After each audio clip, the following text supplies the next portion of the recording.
voina chuan the westward movie kanen sunzum lenga episode masa khan pai langa ten manlai kho puyan thlen thu kan thlir kho towa Puithiam le awazu kha ron lang velein abis khaman tlak nu khan Puithiam chu abis monga aron har chuak leya ahan hoi kwal chuan apia dewa awazu chu va muin ni kho khelo na lo omani awazu chu muang changin leihnuai alo pil meka Puithiam chuan va pan vatin va chan chua tumani masema po chu vai vut chuan a hiblu tel veya an pilta ni Puithiam le awazu chu undergol tan tlaluta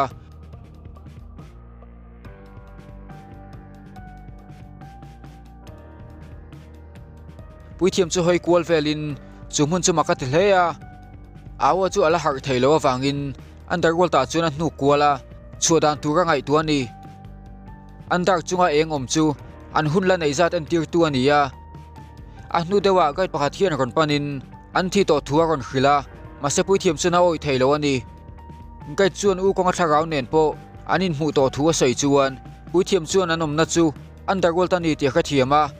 an thi tak tak nge thilo po chiang thei to lo ani a hnuwa gai chuan pian non le na leilam kha pan puya mase an khret na an hlau vek don ti Puithiam na khret chuan leichu zo du lowa ti tur poi mo taka nei ti khret awangin leizo lowa undergol ta tanga chu thei dan ngai tu tumani anung chunga undergol tan tlak lo wangin chole dan chu aum nge ring bok ujinga kharon lang vele in ama chialo thuin thila lo cham meka undergol ta zuklu ve tumani thila cham zo nu chuan thil eng hi ron chuakin chu chuan undergol ta hi blut ve ta ni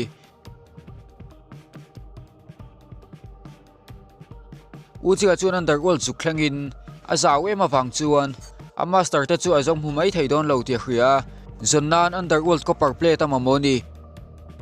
anuwa thlakau then khathian ama anun na meyal lumom chu ron lak sakan tuma mase uchiga chuan olsam takina lo hne theani anu dewa gai pakhat hian a ron hmuwa uchiga chu thi wang ni loin spell mangina ron lut ti khret chuan a ron beisui ngala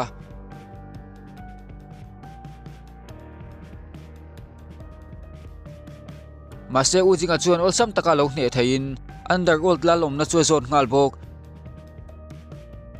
uchiga chuan undergold lal chu va hmuwa undergold lalin ujinga lo hmu chuan makati hleya achan chu ujinga khan Puithiam hnunga zui main undergold lal tan chuan alo thok thina chu wanga undergold ta lu dan po khriani avut po war mang chuan minung tam tak undergold ta chuan a hi plathina undergold lal chuan a thitoi mo lo ti ani mase ujinga fel to ti le a phat sana wanga bota de ni ti khret chuan alungoi lo hleya ujinga chuan ngai dam dilin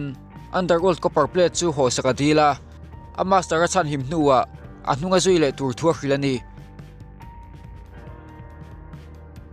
mase undergold lal chuan lo phal loin a gai te ho chu be tir zuya ujinga chuan alo be le ve bok mase undergold lal chuan film khur tur khrilin chunga gai te zinga chuan ujinga mei chem hangai em gu zio wi yaum ve thua soya gai te chu thatani chuan ami mangai chu that pal the ni mase ujinga chuan aming nge ya ring taka ko chuan gui chu ron har chuaka ujinga chuan afa pan ngal bok undergold lal chuan ron nek fuin an pani chuan amana mase ujinga na magic manga an le masiam chop mai mai an lo ni ujinga le gui diktak chuan local hla to hleya ujinga chuan a copper plate po chu lo la thein chu plate mang chuan a master rom na chu kha theita ni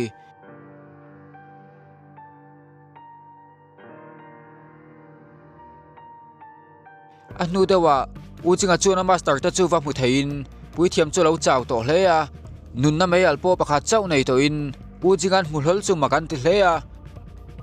ujinga chuan a meyal gal trep to chu ati nung thar le bok mase hnuloka undergold lal po kha ron thleng veleya thinrim taka ron panin tlan choti ka tum lo hle ni Puithiam le awazu chuan lovati buayan tuma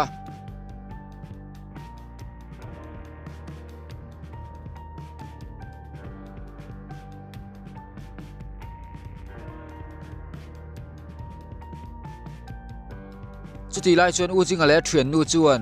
lung hi om ze nei taka lo ramin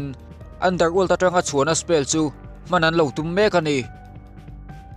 Puithiam le awo chu an chau to hleya ren lo chel khumuang thei to don lo ani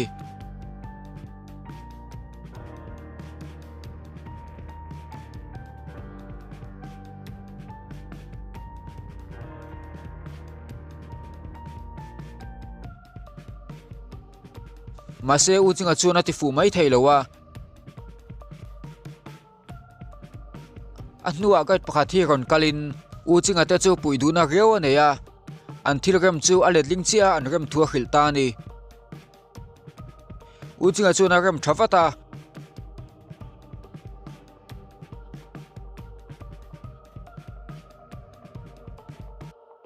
spell chu cast thein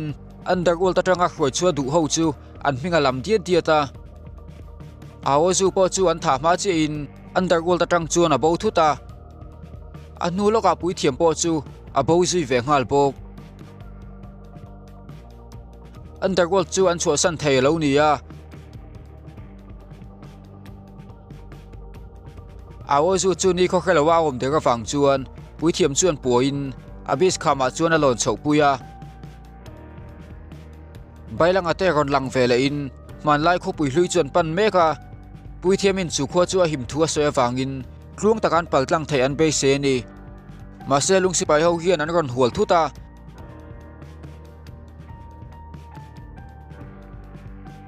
an ho tupa ming chu budong ani bailang ale I huwa chuan dark soul an pae wangin lung sipai ho chuan an be thuta an pathum chuan an manta ni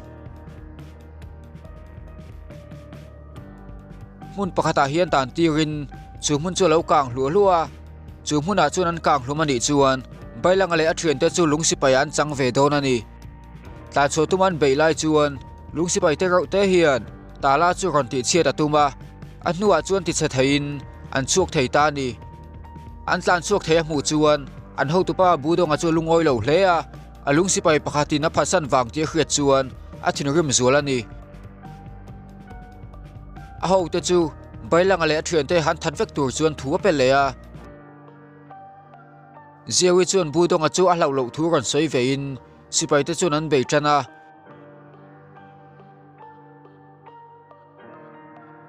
bailang ate chu an thei to palo in vengin zewi chu poma mun hi matlan bo puya tumani mase lung sipai te chuan an ron hual le ngal veka I huwa chuan lo thlirin athisen manga zewi ra chan him dan te kha kha chuaka apui don nge don lawan ngai tu buai hle ni bailang ate pui chu thlang te zoka lung sipai te chu ron be ta ni bailang an lo mu chuan I huwa na ron pui ve chu makati hlea lung sipai tam taka thatani I huwa na lo be buai lai chuan bailang a chuan zewi chu tlan chiat pui tum le a anua I huwa chuan ron zui ve in chu mun chuan chho san thei ta ni mase voi le khata budong a kha an ma a ron tum thuta an pathum chuan chakta ka lum hualin alum na lama chuan ma ho te ngei po ti hlum bok akut nge ya chu kho chu adin ani thu soin lung sipai ma saber ani thu soya midang te aya chak big zia chu soi bok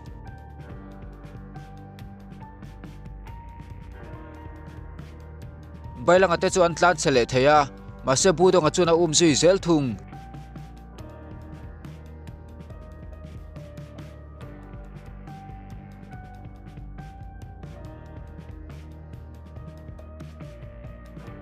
anua bailang a chu asutlu theya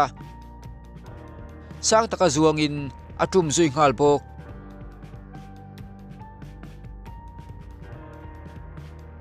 chumi nu chuan zewi chu va bei le tuma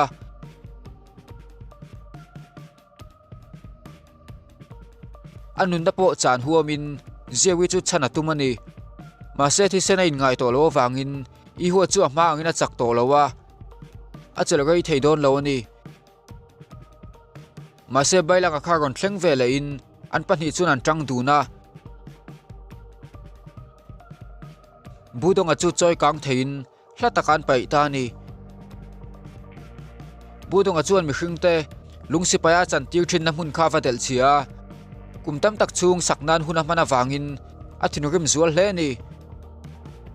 atuk zinga chuan bailanga te chu an lo tlan hla to hle a ram hnuai khan lo thleng le to ni budong ana renga wang le an tlan rei to ema wangin an chaw to hle a cholan tumani budong an na taka tum hnuwa po bailangan hliam na nei lo chu zewi chuan makati hle a bailanga chuan sawa dragon power mang thei to lo ma se ahma zonga ya chak to thu lo sei ve bo lungsi pai te rau te po khan zewi ta cholo la zui ve zela engen ti zelangan ngai tuani kalchun zom tur chuan manlai khopui chuan paltlang nge nge anga ya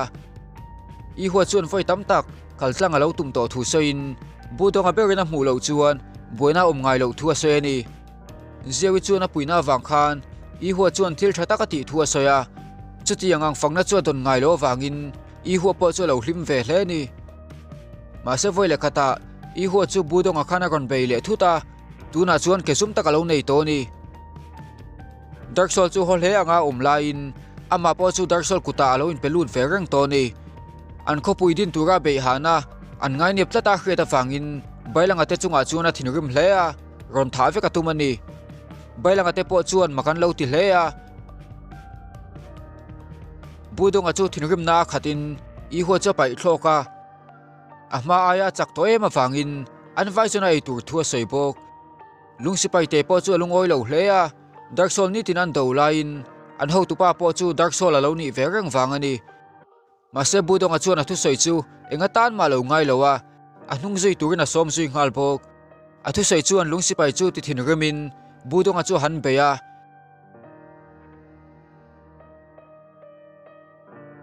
ma se ol sam takin alo dol dai thung chum hnu chuan bailanga le zewi chu tha tumina be zui ngala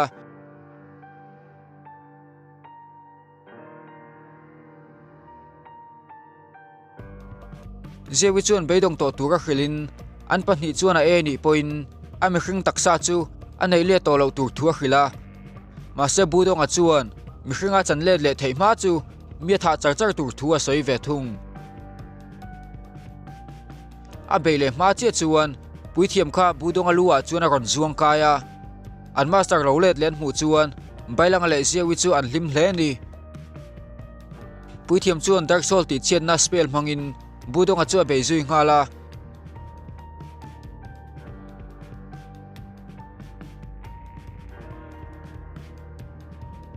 kum tam tak liam ta lo langin budong a chu mi hring pa ngai ala nia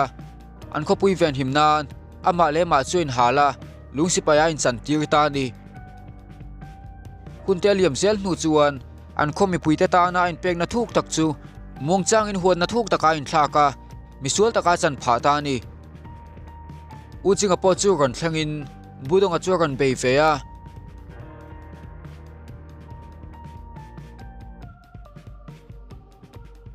Puithiam chu na ti hlum ta ni bailanga le zewi chuan an vapan vata an hlim hle ni Puithiam chuan bailanga taksa Dark Soul om te chu ati dam sak ngal veka bailanga lom lu tuk chu atlan kual na sa hle awozu chuan no pangchia lo ti hle a thingkunga tangpa khi tunge tia ron zo chuan bailanga te chuan I huwa le lungsi pai te rau te khan kha chuak thuta budonga ruang kara chuan lungsi pai te chu awachar chuak le a episode 23 chu top ta ni